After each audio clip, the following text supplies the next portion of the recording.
I'm here with the Emperor himself, Maurizio, to talk about XDO and their latest EP that they released earlier in 2025 on RPM, Year of the Four Emperors. Thank you very much, as always, to take the time to chat with me about your music. Always a pleasure, brother. Always a pleasure. So I got to start with something that has nothing to do with the release, but it has to do with XDO. You guys were originally on the Septic Flesh tour. Mhm. That tour just rolled through Toronto, driven by Continental touring vans. Yeah. Great promo on the side. I love that you guys put the name on the side. Mhm. But you guys were not on the bill. What happened there? Is there something you can disclose? Yeah, 100%. So basically we went on the Cataclysm premises because it's the same guys, right? So basically, everybody that's non-US citizen, now we got, three-quarters of the band are US citizen duals, and we have one that's not, that's just Canadian, and that's Steph, the bass player, Cataclysm, and then he plays guitar next day. The problem we had is that we usually do our visas through the Canadian Guild of Musicians. It's a normal process that we've always done and always been easy. It takes 2 months for Canadians to get visas. And that was what they told us in the beginning. They send it out to California. It's supposed to be, there's two offices they do it. One is in Vermont, one is in California. I don't know why they sent it to California, but it ended up there. And then we got an update, I think, during the summer that it was 8 months delayed. So basically, something that usually takes 2 months took 8 months. But they said, they're just saying that you'll be okay. And that was our mistake. We should have done an expedited thing and paid more money to get it done quicker. But we thought it was going to come in. I mean, the guy's been approved since in the 90s. So I think it's not something that we worried about ever in our career. But because of maybe the change in administration, change of systems that are going on, it's delaying a lot of things. So basically, we have to do it differently next time. But we got caught with our pants down, I guess, with this, and then we had to we waited till the last minute. We were on that boat thinking maybe it comes in, and it didn't. So it was really a bad situation for us. We already had our merch all printed, everything was ready to go, and Oh, wow. unfortunately, things like this happen, and we're going to regroup and fix this problem. Probably we're trying to come back by the end of the year if possible. That's what we're I was working going to on say now. that you guys are not the only one whose visas went to California. I've been following the shenanigans happening with Prague Power. All the bands from Prague Power have gone to California. So at this point in time, they're really struggling. I mean, I don't even, I'm sure the festival will happen, but they're really struggling with all the European bands because if Yeah. it's going to take 8 months, those visas are not going to be ready in time for the festival. Right. And the crazy thing is we applied for Montreal. So it's like Vermont is makes the total sense. Like, and that's the one that's less busy. But they send it all to California. California's overwhelmed right now. So these things, it's political and red tape and all that stuff. So we're gonna have to see how it goes. And we learned our lesson, pay more, make sure that you get your stuff. Unreal, unreal. Because I was at the venue, I was at the show. Terry invited me to come down to see him and see the bands play, so I went down. And a lot of people were telling me, like, Storm Ruler is a good band. Don't get me wrong, they're a good band. But a lot of people are really excited to see you guys tour. It's been a while. Yeah, we had one tour, and it was with Septic Flesh, actually. The only tour, I think. No, we did two tours. That one, and the other one was Nile. So those are the two tours we've done in the United States. Ben has not touched ground there in 8 years in Canada. Last time I think was Montreal before we headed out with NC overseas. But this tour we just did in Europe really opened our eyes to see that there's a huge demand for this building right now, and it was really a strong showing for us on this tour. So with Dark Funeral and Flesh God Apocalypse, we just finished that one in January, and when we came back, we were like, okay, well, we might have to put a bit more attention on this because there's something going on. So, but then the U.S. tour canceled, and it sucks. So But it's but there's like, always been a lot of buzz around the band, and obviously the new EP helps with building up upon that buzz. So I think it's something that you as you know you always have to pick up the momentum and not let it drop. Like if there's some momentum there, you gotta go with it. right, and you're absolutely right. I was actually on the store. I was telling the guys, I said I can see the smoke. If we light this thing on fire, it's going to do well. I really believe that the timing is really right now for this project. It's a project that was started in my opinion, too early. It was in 2009 when we started this thing, and I think that the world was not ready for that type of thing yet. We launched this right when the Viking stuff was starting to pick up like crazy. Amon Amarth was on its like going towards its peak. All these pagan bands coming out, and I was the enemy of all that. Like it was kind of like I'm doing something that's it's in that world, but it's not their friends, right? So it was kind of like a because it's more Latin based than it is anything else. It's not Slavic. So basically, it's a different world altogether. But I thought it was it's this thing is going to be good because I was like, it's Roman. The history is so brutal. There's nothing more than this than you like the stories are forever. They're real, which is something that is not a mythological thing. You can adapt some of that stuff in there if you want, with what they used to worship. But the idea is like it's brutal, and it's like for metal, it's like the perfect combination. Even the upside down crosses that everybody uses in black metal or whatever, it all comes from Roman times. Like that's invented by the Romans. So I say there's no more brutal than that, especially when you hear the story. So I think I started at the right time because we're the first, right? So that's our thing. But it was too early for the times. I think 10 years in now is the right time because all that stuff is kind of going like this. It's overdone. People are looking for something new. And they're like, you know what? Never give it X Day a real shot. And on this tour, I could see it. And what I was really impressed by it was places like Germany, places where usually this type of stuff is kind of like, they were really into it. And they were like coming dressed as Romans. They were coming dressed as Romans. I didn't see it in Spain or anything or Italy, but I saw it in Germany. So that was really cool. I think they liked the concept and it worked out. So I was happy about that. Yeah, Germany has a huge LARPing community there. They're really into that kind of shit. So Very good. it's not that far-fetched to go from medieval times, Romans. It kind of it plays hand in hand. So I think you got something going on there. Cool, cool. That's cool. So let me ask you this. I thought I knew everything that there is to know about the Roman Empire because in Portugal, it's part of the curriculum. We have 6 months of Roman Empire history that we have to learn, the emperors, everything that happened. I thought I knew everything. I had never heard of the year of the four emperors. Never in my life had I heard that story. Did you Mm. know the story? Did you just stumble upon it? Like, how did you discover this? Well, I look, I don't know all of it. And I've read books and I've been, studying it, documentaries, all kinds of stuff, because I'm so interested in it. I love it. It's part of my history. It's part of your history too. Yeah. It's a lot of where we are today is based on it. So I'm always interested to know where things come from and why things are a certain way and all that. So I was always interested by the Roman Empire. Growing up, when you are grown up Italian, you're going to be into the Catholic type of environment, with your grandma being with the cross and everything. And Romans were always depicted as these. They wanted to tell me they're really cool.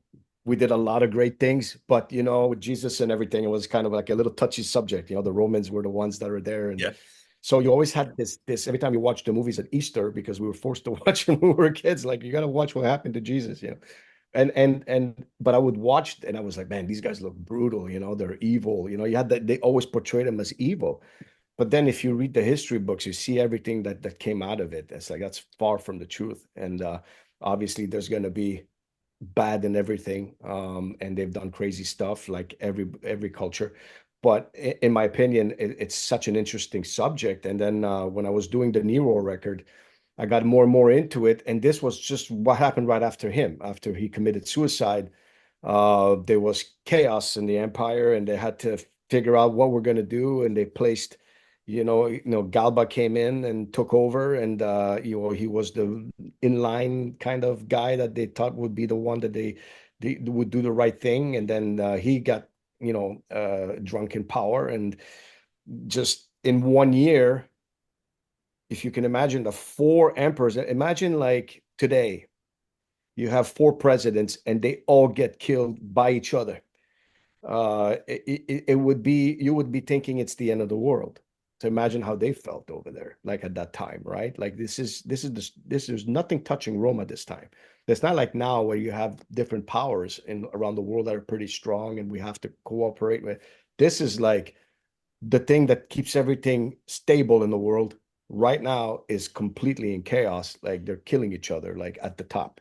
So it's kind of a crazy story that I thought was never really purged and looked into. And I said, fuck, this will be really cool because it's really the continuation. Four Emperors EP, perfect idea, I thought at the Yeah, time. Like, exactly.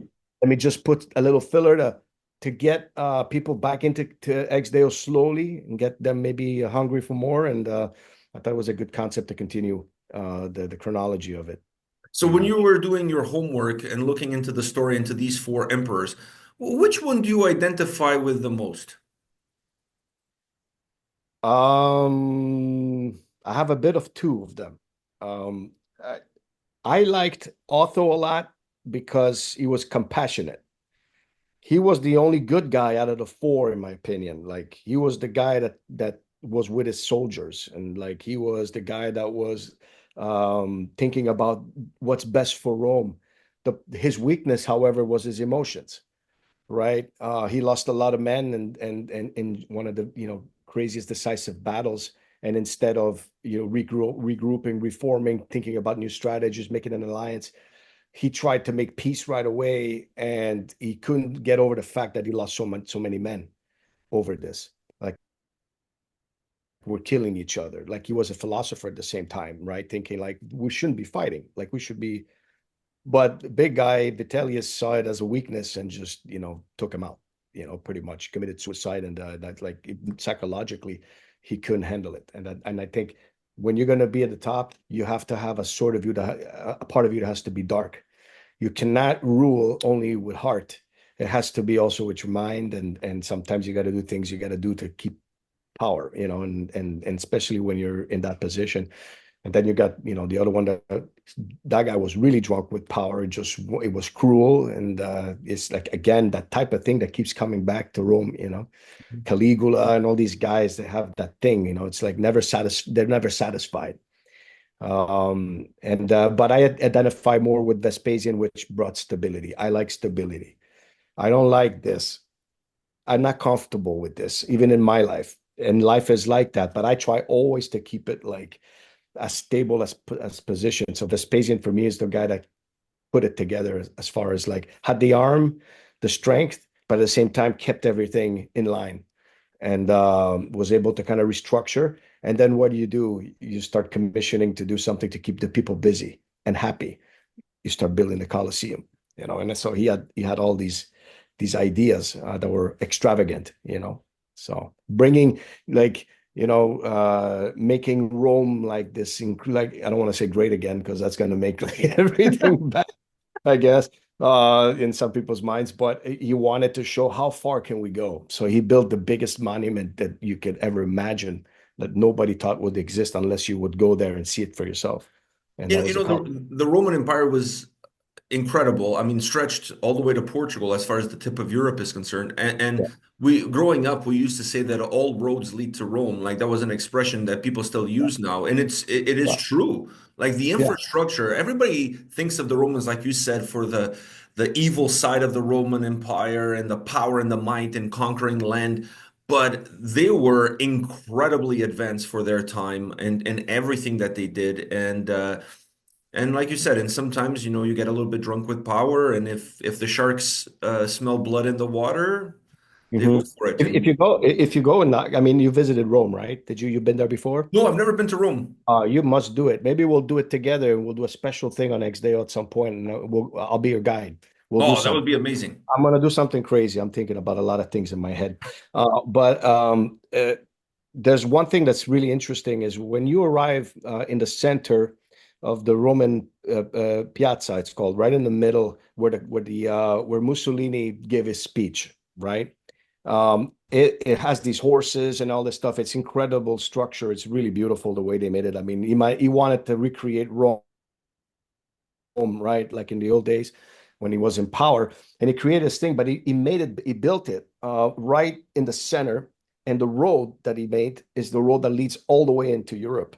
Like if it's, and that's why they meant, that's also why they mean like all roads lead to Rome, because if you take that road and you go all the way down, you'll go into the north of Europe and all that stuff. It's a road that goes straight through, and it brings you right into the heart. And it's interesting, to see all that stuff. And there's a lot of stuff. One of the guys in Flesh God Apocalypse, Fabio, the guitar player, he's actually a guide in Rome. He studied this stuff in and out. He knows way more than me. He's like a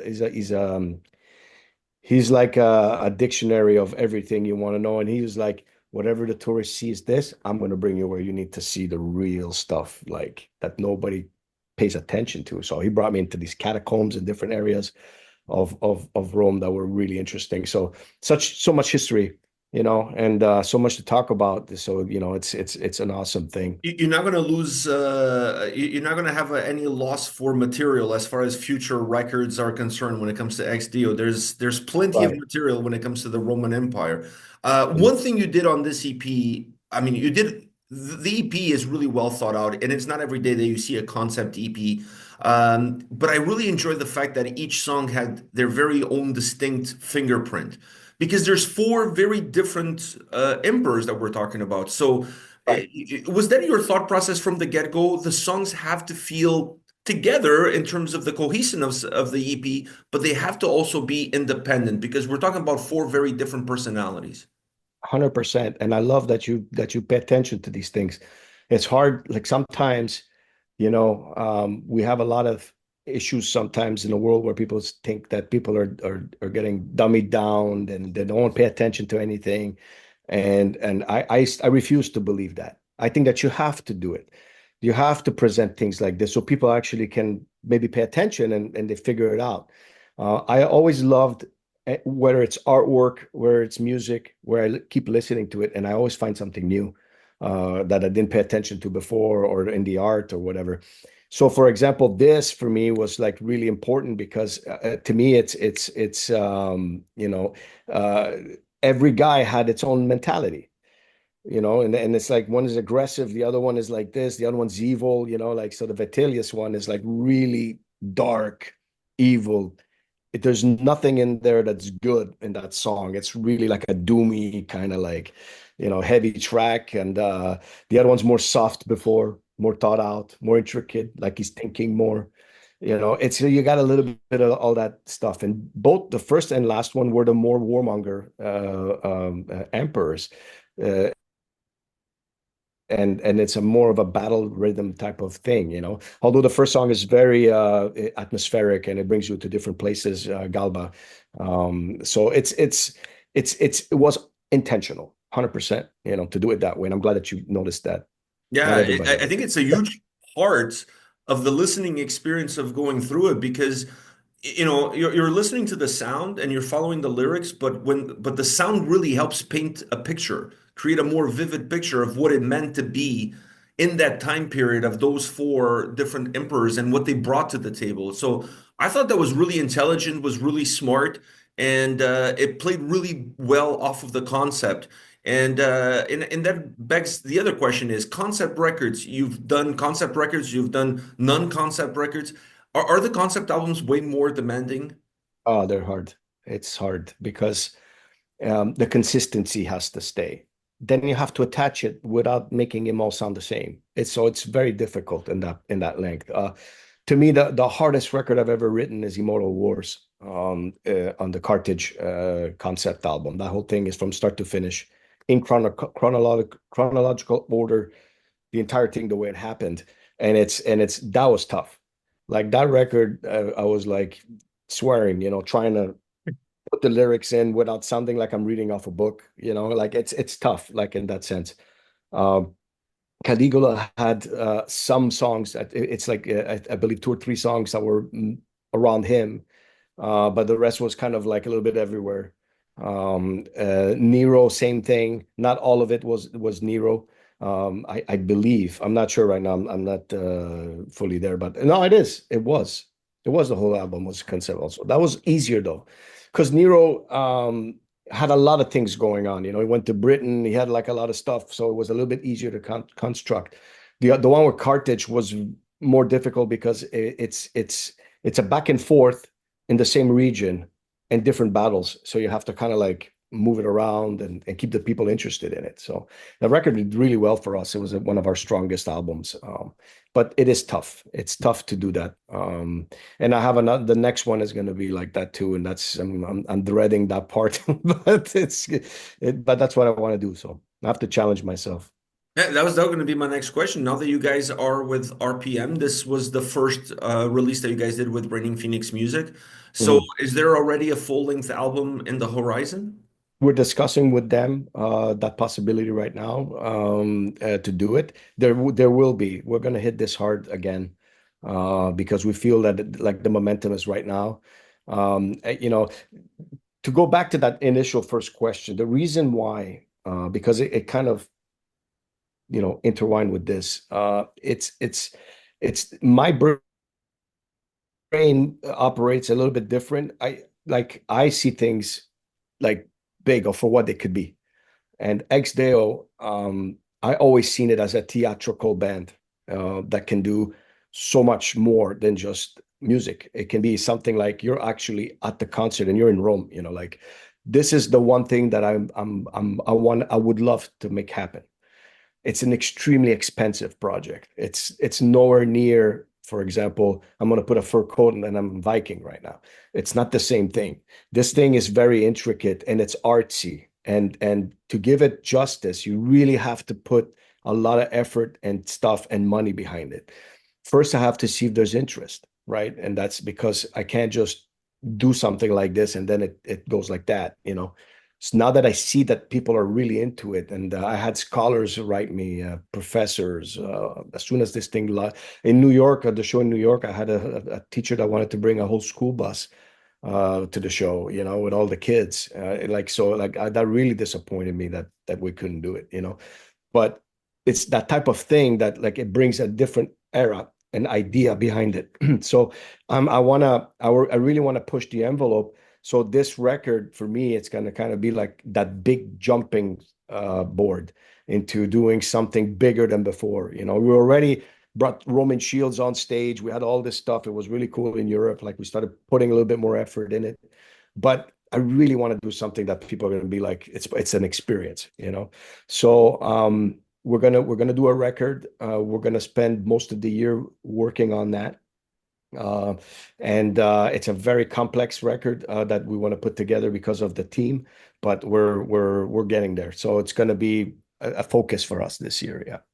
So in the future, you're thinking of doing something, in line with what Septic Flesh did at the Acropolis, like doing something of that magnitude I, with I I big mean, I band? wouldn't do it. I don't know. I don't know if we'll do the orchestra thing. That's really a septic flesh thing. Yeah, yeah, yeah. I'm talking about I more the visual behind you. Right. Visual, I want you to look at it and feel like, man, I'm being transported right now to a different place. And I want to do that, whether it's, LED screens, whether it's Roman artifacts. I want to bring the show live, like I want it to be like you're there. Right now, it's already impressive if you see this band just with us with the armors that we have and the way it looks very dominating and impressive. But if we can bring extra stuff and make it even bigger, I think it would be a great thing to bring because I think the world's going that way. I work with bands in that world, and it's like it's for us, we're realizing that people for the money also want to have an experience and want to see things and want to be part of it.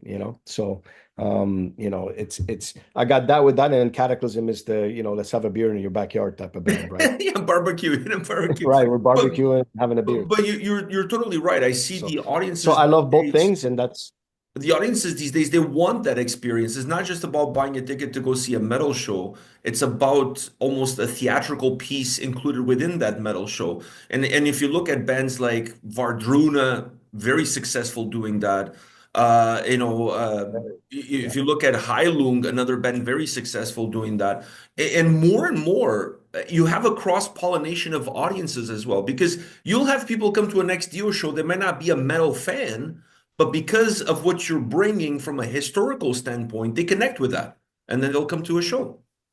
yeah. Yeah, that and also people that let's say are into Heilung and they're not really big metalheads because a lot of it is folk and it's very like traditional type of music and stuff like that.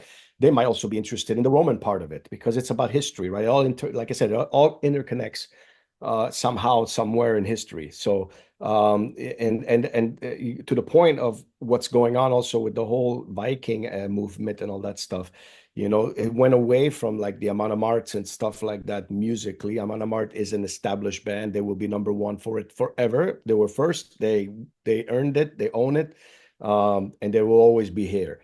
But it morphed into the Heilungs and the Wardrunas, and it morphed into this more traditional, more real kind of feeling, right? But it came from a more primitive metal setting. That's what I'm trying to say. It evolved. It evolved. And maybe in my world, we're not saying we're going to be the Amon Amarths. It's a very big, big, big, big, massive shoe to fill. I don't think I'll get there, but we will be that version for this world, and then maybe somebody else will bring it more in a traditional manner later and make it cooler and different. And I think that's what makes our scene special because it can break into all these different divisions, and ideas. So. So does that mean, my last question for you, does that mean now Cataclysm is going to take a little bit of a backseat to relax a little bit so you can concentrate on next deal? Yes and no, because I don't want people to forget Cataclysm either. And it's easy today to do that in the sense of like, if you drop a project for 2, 3 years, there's going to be this thing where it's like, oh, I have to restart a few things and restart the engines. And we're going to release a single for Cataclysm this year. There's going to be something that we're working on actually right now. I'm going to get that out of the way. I'm going to release a single. We're going to do some touring for Cataclysm as well because we want to keep it still going. It's still a band that's in demand, and we want to do a little bit of that. But the main focus is going to be Exdeo for this year and next year, as far as like production and then touring and stuff like that. In the meanwhile, that the record gets built, there's going to be a long period of time, and in that period of time, we're going to do some Cataclysm stuff here and there just to keep it going, because it's obvious that, we're not going to have a Cataclysm record probably until end of 26 or even 27. It's going to take some time. So basically, in the meanwhile, maybe a single, something like that, just to keep it going, keep it out there with the algorithms and all that stuff, because we're in that world now. No choice. It is what it is. So that's the idea, and there's no backing out of any of the projects, but those are going to be the two main focuses this year, next year. Smart man. I like your vision. I think you're going to accomplish. I mean, you always tend to accomplish what you set your mind to. Is you're one of those people that you don't take a no for an answer. A no No, becomes a I know. maybe, You and saw the then two vans, right? The two tiny yeah, vans. Those are mine. Those yeah, are like I had told you, right, about what I was doing yeah, with the yeah, band.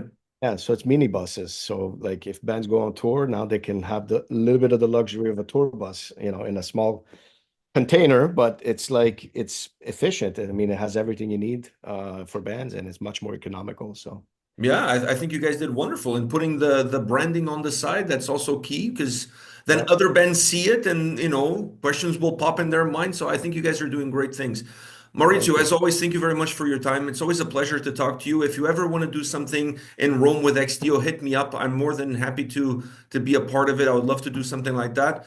And all the best, man, with everything that you do. Thank you so much. And I will take you up on that. I will take you up 100%. on I'm here for you, You'll man. You love let it. me know. You'll love it. All right, brother. I appreciate you, man. Thank you. Thank you.